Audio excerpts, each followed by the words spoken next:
بسم الله الرحمن الرحيم. السلام عليكم اخوان. مثل ما تلاحظون قاعد نسمد بالان بي كي. هاي الان بي كي قاعد نرش بيها النباتات الجهنميه والتين. وش عندك نبات الوقت الحالي يحتاج شويه رشه بالان بي كي بهذا الوقت، يعني انطيها سقايه ورش. هذا موضح قدامكم بالفيديو. هاي التين الزراقي هذا قدامكم، ذن المتبقيات ايضا نعطيها الرش السقيه. هاي رش وسقايه.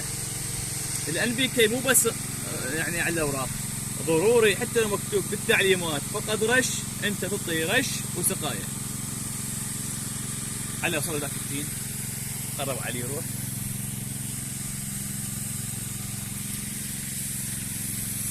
مثل ما تلاحظون هذا التين بلش يتساقط الاوراق، مع ذلك نعطيه رشه من الان بي كي مثل ما قلت لكم، رش وسقايه.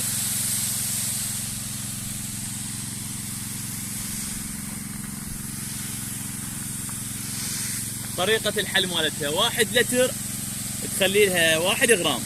هاي قاعدة بالأسمدة، 1 غرام على اللتر. المبيدات الحشرية الفطرية 1 ملم على اللتر، وكذلك الأسمدة العضوية.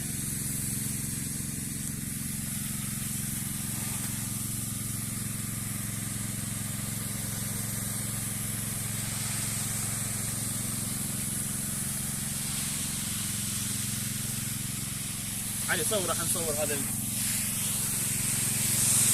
مثل ما تلاحظون. هاي الشتلات البيت اللاستيكي كذلك ترش مثل هالطريقة هذه. ترش الان بي كي، المبيد الفطري، المبيد الحشري، نفس هذه الطريقة. تنطي رشة شوية قوية.